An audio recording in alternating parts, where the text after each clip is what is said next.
So you're on holiday. So have you done season 4? We've just finished filming season 4. Yeah, Oh wow, how yeah, exciting. I can't wait. yeah. It was a big one. Oh, bigger than that. I love to watch shows and just try to like, okay, and the set count, and I'm like, ah, I lost count. They got too many sets. I can't. I lose count of how many you. Yeah, yeah. It's There's we have at our studios we've got 3 stages of standing sets. oh, I don't know how many sets there are there. There's we're talking like 30 sets or so, I would imagine, and they get repurposed for different spaces as well as and when we need. So within an episode, we might need a drawing room for one character, and then it has to become something else, and then turn back again for the right. next time we need it. So we do a lot of that. Yeah. Yeah, I'd imagine too if you don't have the stage space or the money when you turning sets around might cause a lot of panic for decorators and everyone to like get it done, but it does Yeah. help budget wise and space wise with your stage space and everything you have. Yeah. It's Yeah, we just have to.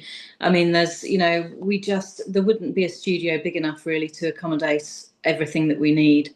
So, and budgetary wise, once you've got the shell of the set built, you can repurpose it as many times as you want. So it just makes financial sense to do that. Did you come on season 1 or season 2 as a So I started on season 1 as a stages art director, yes. and I art directed season 1 and 2 for the stages, and then season 3 I became the designer when our previous designer didn't want to carry on. Yeah.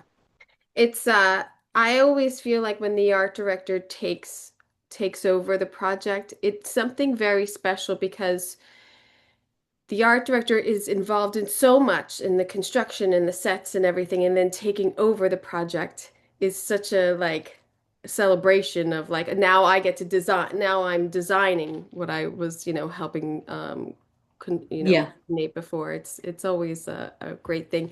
And it's always great to have someone who's familiar, who has been there to take over the show. So, yeah. yeah. Especially on a show like ours, it's so busy, Yeah. and there's just never enough time to really. You have to shortcut lots of things, and so because I already had done the research for season 1, so when we started building the sets, I spent weeks researching the architecture and the style of the period and the color palettes. So I had all of that in my back pocket anyway. Nice. And because we all helped to, put the looks together, it wasn't, when I came to design it myself, it wasn't a question of wanting to change the world particularly, because it was a successful world that we'd created anyway. So it was more a question of just sort of, you can't help but put your own spin on things, I think, as a natural Right. thing that happens with all designers. You all have a bit of a signature look, I think. And, it comes out whether you want to or not. There's and as a decorator who's taken over many shows, there's always to a respect that you carrying on the thread of the look and everything, and then Mm, like you said, making it your own. So I'm yeah, with you on absolutely. that. I've taken over many shows. Um, Uh-huh. this floral piece that you constructed in one of the balls, and the episode that's submitted for the Emmys is something Mr. Bridgerton. I think it's episode 5, I think it is. But this construction of this like music box kind of that Uh-huh. I know I don't know the correct word, but it opens up into this magnificent floral arrangement in the middle of the Yes. room. Did you have that in your back pocket that you'd been dying to use for years? Because that looks like something like, ooh, I'm holding on to this jewel. No, no, no. That was so our showrunner, Jess Brownwell, she had originally wanted that ball. We're talking about the Mondrick's botanical ball. And she had originally had a theme of butterflies for that ball. But then actually we realized, or she realized, she called me just a few weeks before we were starting to put that ball together. She phoned up and she said, "Oh my goodness, I've changed my mind. I have to save the butterfly ball for the final ball, The for end. Penelope's coming out, you know, revealing who she is. And so we have to think of a different theme for this ball. And she said, I need a moment of magic. And she had an idea of some kind of a pop-up garden was Mm. what was in her mind. And so we had a conversation, and we had very, very little time to pull this out of the bag, a matter of a few weeks. And I did a lot of research into pop-up technology very quickly. And myself and the supervising art director, Ant Cartilage, we sort of came up with the overall shape had to be what it was, what it ended up being, in order for it to unfold into a flower shape at the end, which we thought was rather lovely, you know, Oh yeah. a nice thing to do from a top shot point of view. So we knew that the overall shape had to be what it was, and then it was a question of reverse engineering what we needed the box to do, Mm. which, you know, being Bridgerton, there's a certain amount of leeway in what we can and can't do, but we do always try and remain within what would be technically correct for the period. So we knew that clockwork technology existed, so it had to be something that looked like it could be clockwork. It had to be something that could be created out of wood and paint. And so I looked at all sorts of different pop-up shapes and what could happen as this thing unfolded. Um, but it became very apparent very quickly it had to be something incredibly simple, what was inside the box. And so I looked at almost like Christmas decoration technology, those Mm. folded fans that The open snowflakes. like that. Yeah. Yeah, exactly that. And it was just an inspired moment, I think, where I just suddenly thought, oh, that would work, because there were a lot of technical difficulties to overcome.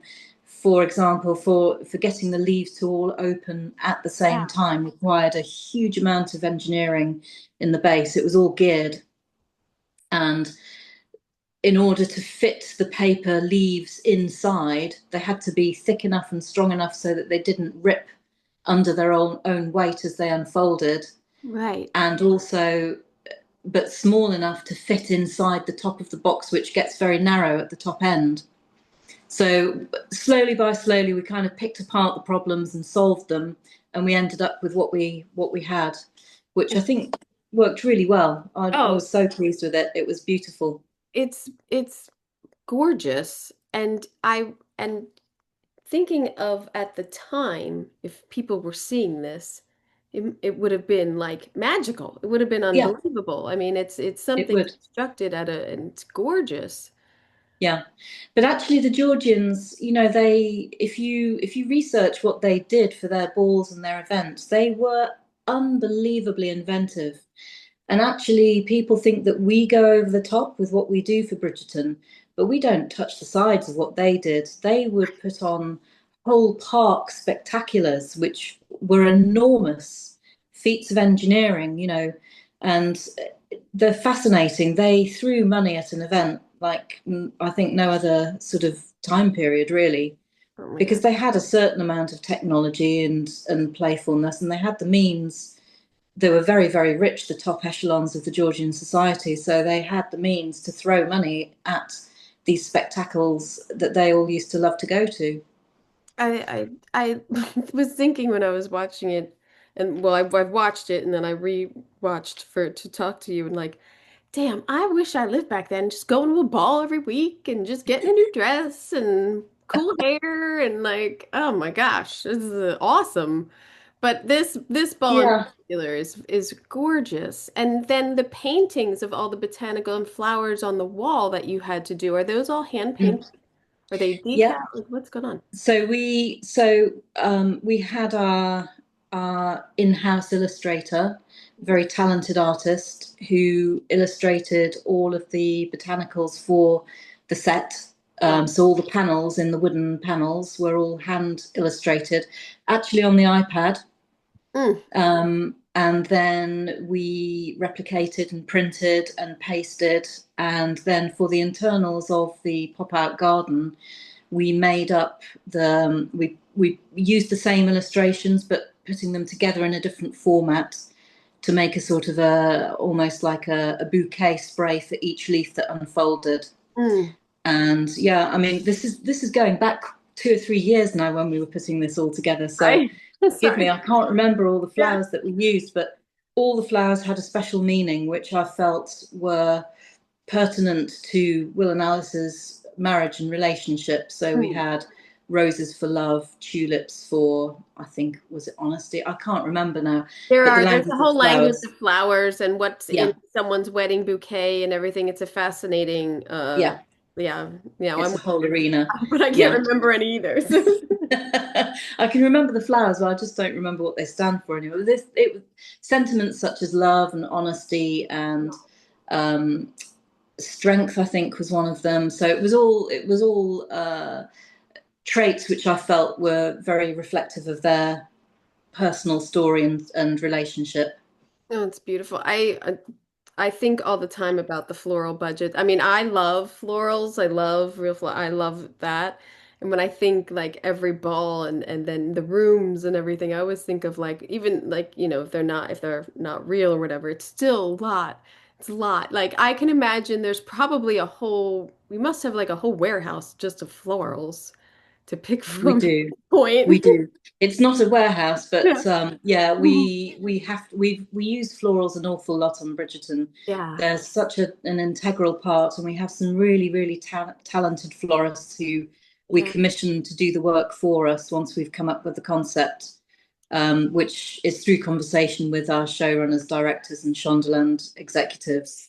Mhm. Um, and yeah, once we've got the concept and we give the brief to the florists and they come back with samples, we have to use faux florals for most of them, Yeah. simply that will last the course of the filming, under the hot studio conditions. But these days you can get some amazing Oh, faux florals they're that so look good. almost identical to the real thing. They're so good Um, now. They look wet, they have texture to them, they feel like, yeah, yeah, yeah. and they I have a delicacy which you really would not be able to tell apart from unless you we always use real florals if we're doing a hand-held bouquet, for example, for a wedding, then it would be real. Or if something's going to be, we know it's going to be an extreme close-up in the shot, then we would use real as well. But we do have a big department full of plastic boxes stacked with all the florals because we reuse them time and time again, yeah. very mindful of the sustainability. Obviously, it is all plastic, and so we make sure that the flower heads are put back onto the stalks and can be repurposed again and again. Yeah. Um, I want to get to this set, which is I think my favorite of the whole season. But did you during the season have a transition of color palette or a transition in textures or anything to go along with the story? Because the story really comes to a head in this season. I mean, it's a very important season. Mm. Well, the color theory for Bridgerton, it's usually we have a color for a particular family Mm. because the sets swap and change so often with the action. So we kind of, it was designed in the first place so that we always know we're in the Bridgerton home. If it's blues and mushrooms and that very delicate Wedgwood blue that is the classic, iconic Bridgerton color, Mhm. very calm colours. And then for the Featheringtons, it's always the acids that Lady Featherington favours, her bright greens and oranges and lemons and yellows. So for the story of Penelope and Colin, Colin comes back from his travels through Europe, the grand tour that he's been on. And so we felt, he comes back as a more of a sort of a swashbuckling, sort of a pirate um, influence. We knew that costume were giving him a dash of pirate in his Yeah. costuming. So we sort of wanted to reflect a stronger color palette for him because he's gone off, done his grand tour, he's come back, he's more of a self-assured man, really. So we chose a particularly strong dark blue for him, and married it with the sort of the yellow ochres that were a hint of Featherington. So the color sort of develops through those scenarios. And which set was your favorite, were you Well, referring to? I really like his study. I really like his study, and I really love. I went off of like his apartment. Yeah, Like this, it's shot a little darker too. I mean, even the stills are a little darker, but it is kind of like I couldn't tell what is on this back wall here. If it's shells, is it shells that he's found in his travels? That was my guess. yeah, Yes. yeah. So we decorated his apartments with a range of things in the alcoves either side of the fireplace. We had a range of samples of rocks and shells that he might have picked up on his travels. Hmm. Something that they used to do when they went on the grand tour. They would pick up, all sorts of bits and pieces to show that they'd been to all these amazing places, because travel back then was not the normal thing to do. You could only do it if you were very, very rich in the top Right. echelons of society. And even then, usually only the men went off and traveled. The ladies were left at home. So it was a really special thing to be able to do, very privileged. And so people would bring back souvenirs, basically, and it could be in the form of Roman and Greek artifacts. Were often very much favoured. You think of Sir John Soames's museum, his home in London, and Hmm. it's absolutely full of artifacts that he brought back from his travels. So for Colin, we had cabinets of curiosity along the back wall, which were filled with Oh. artifacts from, ancient Greek and Rome. And then the shells either side, the shells and stones display either side of the fireplace. And I love the bus. I love to, I mean, I don't know. Is your normal height for or around your normal height like 18 feet, 16 feet? Like how tall are your sets? They always seem very tall. They are quite tall, because they're supposed to reflect the very large London villas that, people used to own. Generally, the very upper class families would have a country estate, which is the seat of the family, but then they would also have a London villa, Mhm. basically, where they would spend part of the year in London, and then they'd go to the country estate and spend the rest of the time there. So the Yeah. rooms have to be of a scale that's fitting amongst our stately homes, because when we set the show up in season one, we knew that there'd be a lot of location work and, using some of the best stately homes in our country, which have a certain scale to them. And we needed our built sets to blend Yeah. seamlessly with what we were shooting on location. So there is a certain scale to the rooms, which means that we don't have to use things like camera traps usually, because the spaces are quite large. Nice. So in terms of the height of the sets, I would say probably they're around 14 to 16 feet, the ceilings. Yeah. Um, I also love, I took a lot of these shots from the Art Directors Guild presentation that you had put together, which I'm always Hmm. thankful. I always reference it. I love that everyone puts their work up there. I wish they would leave everyone's work up there for every year. But I do love seeing all of your mood boards also and how in this process of your inspirations, the fabrics that are, wanting to Mm. use the styles and everything. I think it's so important that I use a couple of the designers I work with do use them, some don't, but they are tremendously helpful in bringing Yeah. everyone on board. This is what it is. This is the texture. This is, the Yeah. clutter. It's more cluttered. Is it free? Everything like Yeah. that. I It's do. the broad strokes. It's a very time efficient way of getting the broad strokes of a space across to, for example, your executives that you have to get the Yeah. approvals from before you can carry on with an idea. It's I find a mood board it's definitely the way that I set about designing. I don't draw because it just takes too long for me to get the idea across, in a short space of time, because sometimes you've only got a week or so to do that. Yeah. So you have to be very quick about it. And the best way for me is to find lots of research source materials. If you have an idea for a space, you can sell it with a mood board. Yeah. Give examples of fabrics that you want to use, colors for the walls, bring in your little bits and pieces. For example, this Collins apartment, we had images of cabinets of curiosity on there, and we had the colors on there. We had an idea. We've got the Regency pinstripe in the back. We've got the colors of the drapes to the side there. and it just really helps very quickly to bring together what the set is going to feel like, how it works. And then, of course, once you've got your mood board approved, you can carry on with a more, if you've got the time, of course, with a better concept of the space, Yeah. you know, to further sell the idea. And that's how we tend to work. Excuse me.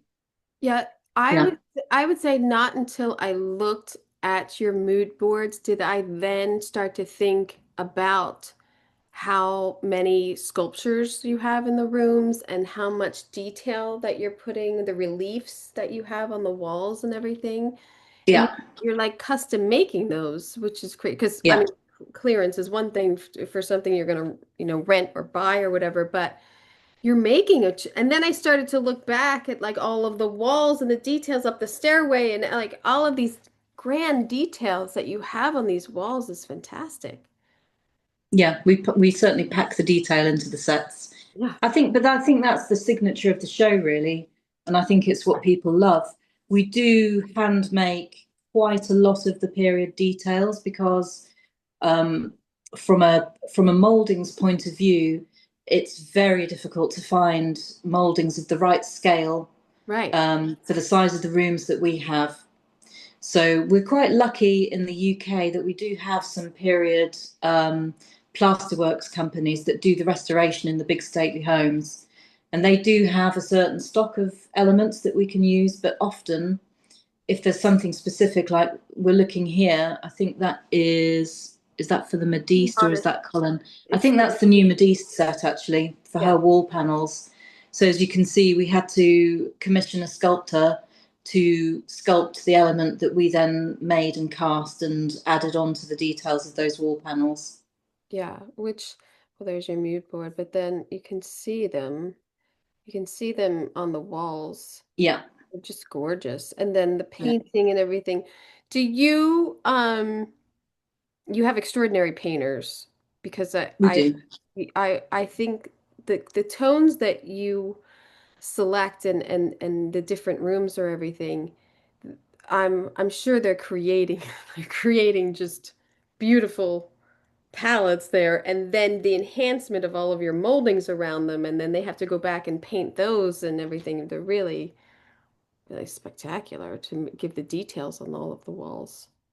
Yeah, we've got an incredible set of construction painters who, in the first instance, they'll paint the set according to our paint guides, and but they'll also do things like marble Marbles. any panels on the walls or wood grain the doors. You know, that's all paint effects. All the doors that you see, which look like they're flame mahogany, as we call it in the UK, it isn't. It's all paint effects. Wow, that's beautiful. Because and all the fireplaces are hand marbled. Um, Oh, it's beautiful. they're just so talented. It's amazing. You can show them, you give them the reference and say that's exactly the marble that I would like to see on that particular panel of the fireplace, and off they go and do it. And it's just a joy to work with people who are so skilled. And Yeah. then we have a separate team of props painters that work on all the furniture that we see.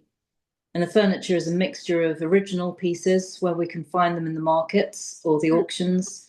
Sometimes we have to use reproduction pieces which come to us as just absolutely bare wood. And so they need hand painting to look like they're made of mahogany or, cream and gilt or whatever the look of the pieces that we need.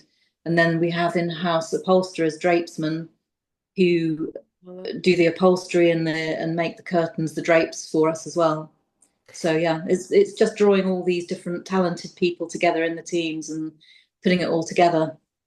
I'm so old at this point. I remember doing furniture and then they started to do HD. And I was Mm, like, uh-oh, we can't, yeah, we can't rent that piece anymore. Or like, yeah, the Sharpie marker is not going to do it anymore. We gotta, but I mean, yeah, all of the furniture on this looks new which is, sometimes you want to look that I want an antique piece, but it can't look new, but you need everything to look new. It's really a feat yeah, to polish all that up and stain it. I'm sure you guys are staining. I'm sure.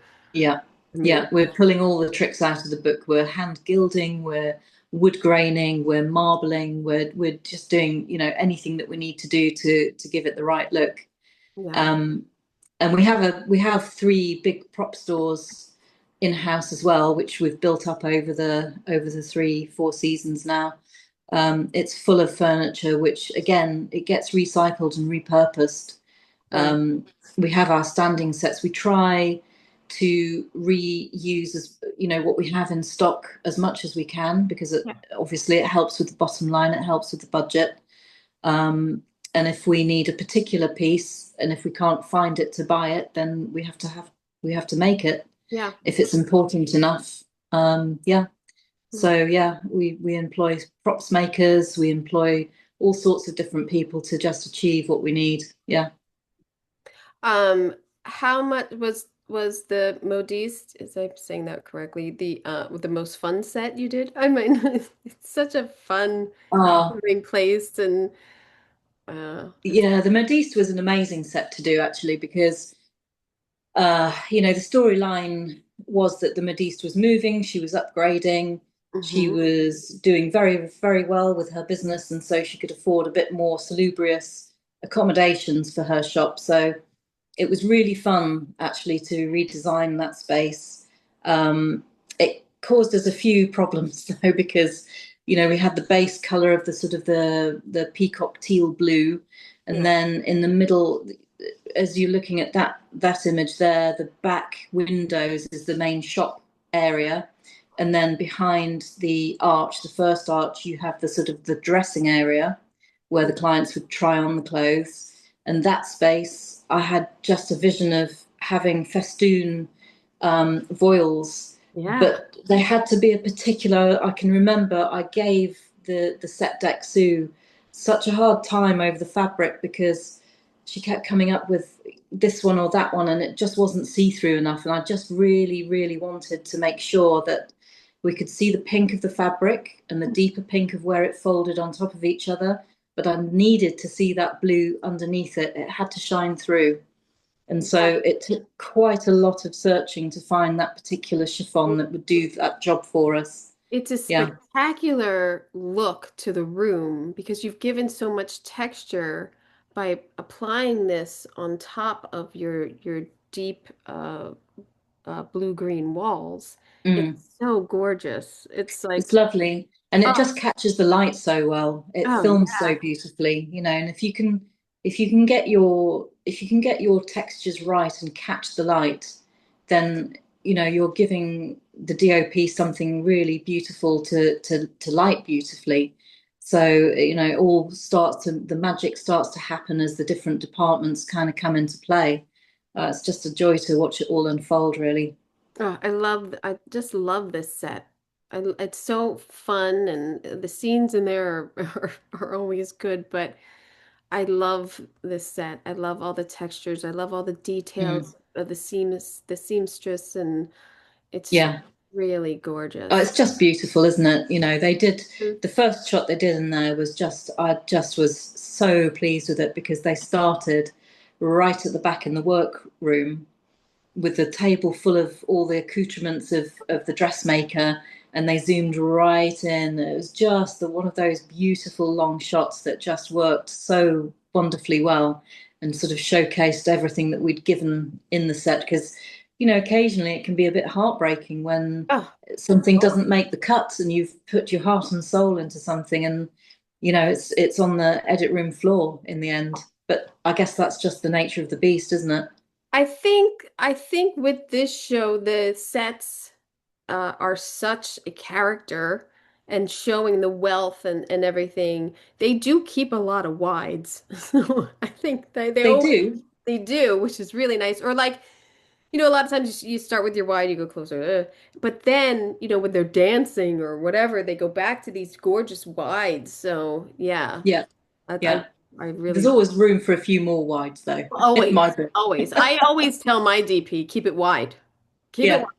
Or keep it tight. This one's not too good. Keep it tight. Don't look over there. Don't look over there. Yeah. Um, yeah. But I I think it's part of the signature look of the show, though, isn't it? Those beautiful wide open spaces, or the wide of a ball, the spectacular interior of a ball, or whatever it is. It's think it's what people watch Bridgerton for. It's the costumes working. I mean, we do work very closely with the costume department actually, Yeah. to achieve an overall look. We have to make sure that whatever the characters are being dressed in is going to work with what we're providing as a background. So we have lots of meetings with the costume team, and we all talk about colours and textures, and we look at their fabrics, and we go down to their making workshop, and they show us the racks of every character's costumes, and we do collaborate heavily with them to make sure that we're doing something that's showcasing their wonderful costume work. It's definitely a dream project for a lot of departments. Sometimes it's like, oh, the sets are great. Oh, the costumes are great. But this, like the hair, and the makeup, and Yeah. the costumes and the sets all coming together are so fantastic in making the story and such characters on their own. Like you're dying to see what the queen's hair is going to look like in the next scene. I mean, it's like it's so Yeah. crazy. But yeah, that was one of my questions too about the collaboration with costumes because sometimes they're so vibrant. Like look in Colin's drawing room here, we have, I don't like her. But we got she's in a gorgeous Cressida. she's in this gorgeous pink, outfit and it's she stands out so much. I think, Mm, your characters by now, like what, they're going to be bright, they're going to be subdued and everything, but mm. they're working Yeah. with the sets, not against the sets at all times. It's great. Yeah. I think one of the key places that really was very, very successful on season three was the Cowper home. Hmm. Oh, It's the first time that we had seen a very dark interior on Bridgerton, I think. mm, Um, and we're learning a little bit more about Cressida's character and where she comes from, why she's so horrible, because she comes from this very oppressive, male domineering background. Um, and so we sort of wanted to show that masculinity, and we knew that she would be costumed in pink because she always is, and it would be very pale and fluffy and pretty, and with her beautiful blonde, plaited, intricate hair. And we yeah. just wanted her to sort of feel like this caged bird in this very oppressive male environment. And I think we really achieved that. I loved all of the Cowper spaces last season. I think they worked really remarkably well. Yeah, her nursery is beautiful and creepy at the same time. It's Yeah, really well yeah, achieved. absolutely. I really love when the mom's like, "What are you doing in here?" Like, I why do love you the still have scene the where she's nursery? I'm like, why do you still have it? Like, wouldn't you turn it into something? I mean, I well, yeah, I mean, I suppose, yeah, these places were so big they probably didn't need all the rooms, yeah, but yeah, they forgot about the nursery. They still have like yeah, now it's yeah, great. It's really great. And you're right, there is such a tone shift in when they go to her home in your sets. It is oh, it's great. well, it was written into the script. Jess wrote it in that that she there's a line in there where Eloise comes to visit, and they're in the drawing room, and the walls are lined floor to ceiling with very, very tall bookshelves. She's not Mhm. allowed to touch any of the books. She is not allowed to take a book down and read. And so she's surrounded by all this knowledge, and she isn't allowed it because she's a woman. She has to get married and save the family, integrity by doing the right thing. That's what the show is all about, the marriage mark. And I think touching on the sort of the women's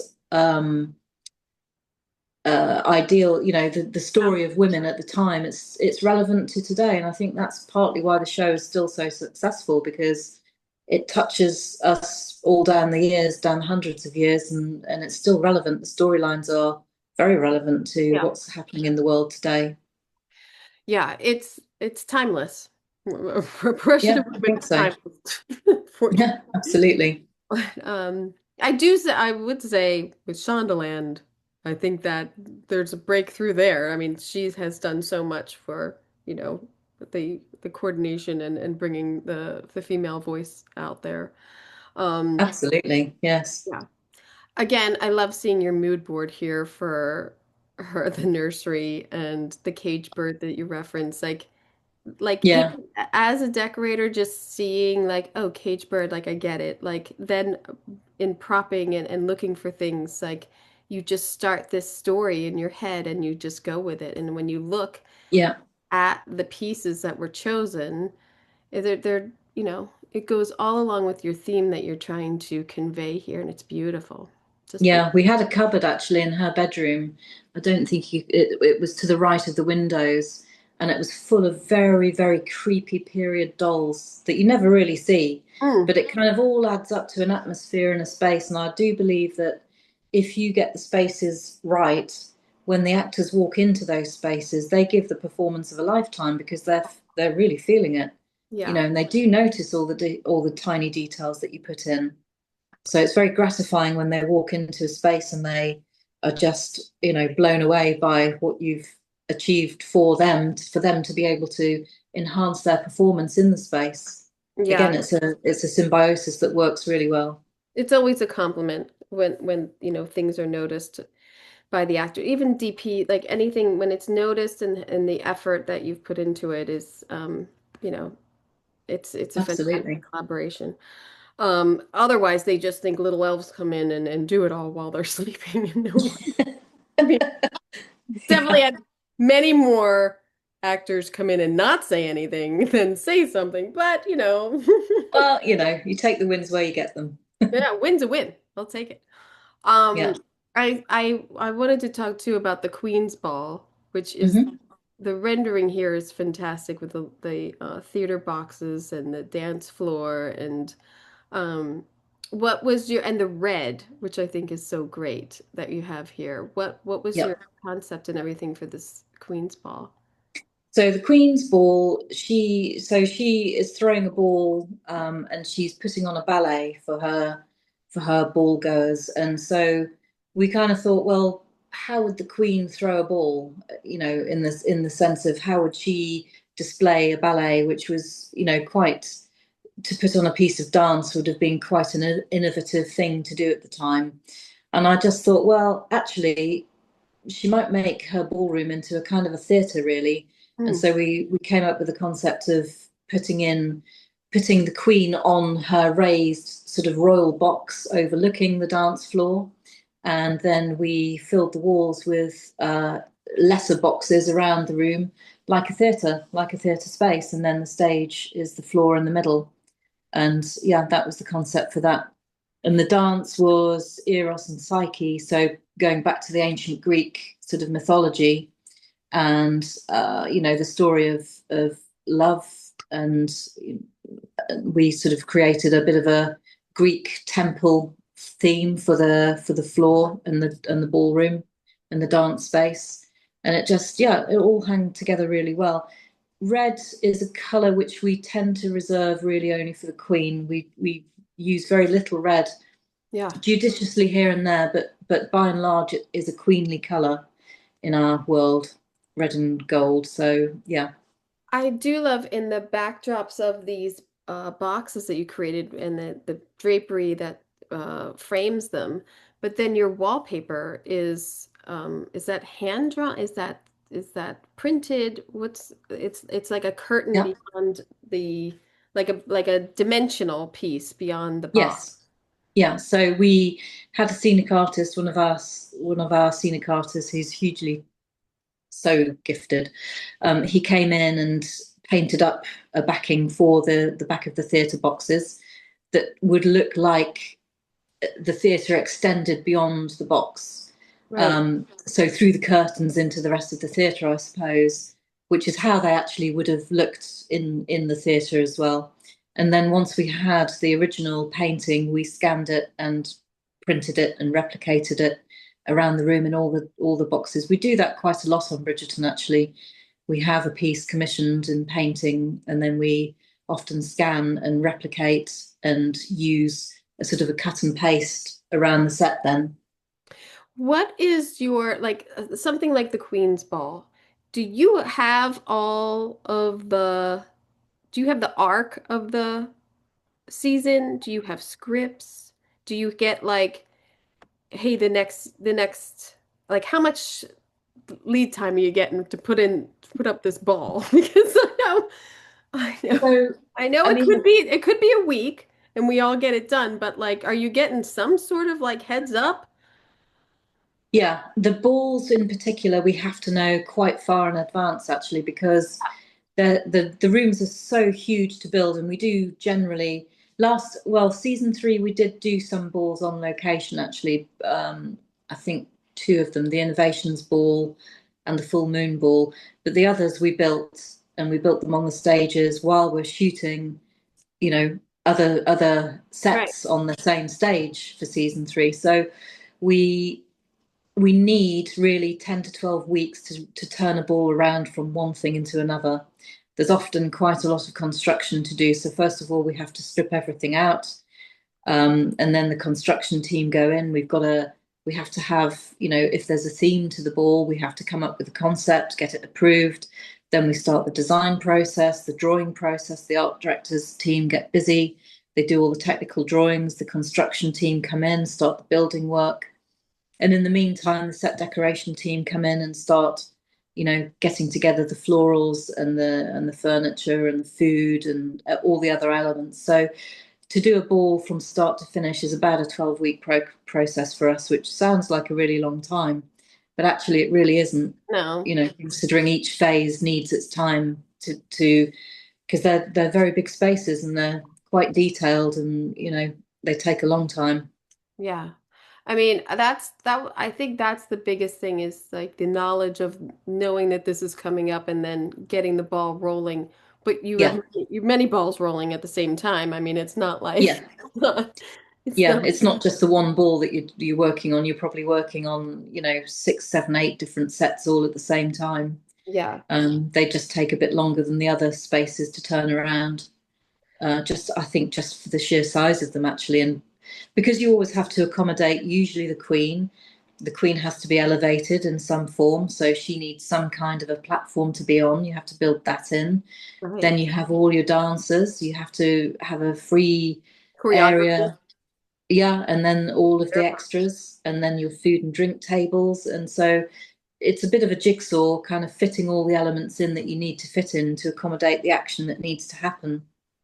Are you using candles? Like are you using real candles or are they fake candles? Because I know candles are really good. I mean, they've become really good, just like florals. Mm, But a lot of times I'm always looking, I'm like, are those real candles they have? Because, fire yeah, ardent and all that, but yeah. it depends where we are. So if we're in our stages, often the sets are lit with real candles. Wow.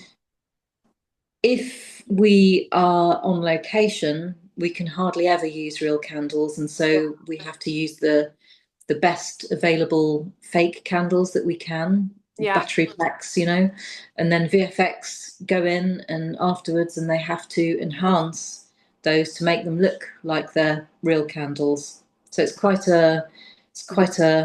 a small thing to do, should we No. say? No. I mean, I know the days of like getting triple wicks and like, getting it super bright. And but then then you buy like 80 wicks for like this one close up because you gotta make sure that it lasts and they're all the same height and candles can be not so Oh, they're a fun. process, aren't they? Yeah. They're a bit of a nightmare for the standby art Yeah. direction team and the Yeah. props team The because, on-set director's always like, yeah, how many did you get? Like so and it's usually not enough. But we have. I mean, I don't know what the candles budget is on the show, but it's enormous. We get through absolutely hundreds of the things. oh my goodness. Did you have a particular set this season three that was just complete joy, like complete like start to finish, like designing it, seeing it on the screen? I mean, there's just so many. There's a few favourites. I love the Cowper's spaces. I love the Botanical Ball. I love the Modiste. What else? I actually really, really loved Kate and Anthony's apartments in the Bridgerton house as well. Although we hardly saw them, they were supposed to be filmed a lot more than they ended up being filmed because of script changes last minute. That's another thing that you have to accommodate. Um, but they were so beautiful, and the blend of Kate and Anthony and the hints of India that we put in there. very subtle, but just in the color palettes and the dressings and the trimmings on the drapes had an Indian influence to them. I The thought drapery that, on the show is unbelievable. I mean, it's yeah, yeah. Um, yeah. yeah. I mean, you had so many sets. I know it's hard to choose from, but they're so beautiful. It's always you're living in beauty at all times. It's fantastic. It is. So We're great. spoilt, really. And the butterfly ball at the end, of course. I mean, that Oh, was quite spectacular. I remember, painting that for the first time because the showrunner Jess, she had a vision. She wanted purple and orange for them. And at first I was like, oh, really? Wow, that's going to be very bold. And we painted it, and everybody who walked in was like, oh my goodness, are you sure? This is really wild. But actually, oh, I think it worked what I beautifully. like about that space, we see it in the daylight when the sisters go and have a look before Yeah. the actual ball. So we see it in all its very vibrant, gory nature. And then, obviously, for the ball, it's all dark and candle lit, and it's nighttime. And it really highlights the difference in the lighting states and how colours have to be sort of overstated Yeah. for the nighttime scene so that they read as what they're supposed to, because otherwise they would just look very plain and dull and very samey. So you kind of have to over egg the pudding sometimes a little bit. Yeah, I do love how there's such boldness in your color choices, in the wardrobe. Like it makes it's so vibrant sometimes when you're looking at their lives, which I don't Mm. think I don't think of that time as that. But the seeing it with such vibrant colors and them living is so beautiful. I love But it. if you look at the original source material, for example, Robert Adams, who was one of the most prolific architects, sort of interiors of the time, you look at his original paintings for his ceiling schemes, they are incredibly colourful and incredibly vibrant. So we're not really doing anything that wasn't done at the time. Hmm. I mean, we might be playing with the color a little bit, but by and large, actually, we are using heritage colors that were there at the time. They weren't shy of using very vibrant color. I think we have, looking back at the past and back to Georgian times, we tend to have our sort of brown tinted goggles on. Right. And it wasn't like that really. If you go to somewhere like Brighton Pavilion in Brighton, the Prince Regent built a palace, and it is so incredibly bright. It's mind blowing, actually. Beautiful place. Don't you love doing all the research? So I tell you, Yeah, the it's research it's just incredible. it's so amazing, the things that we get to learn and become experts on, and oh, I love it. Yeah.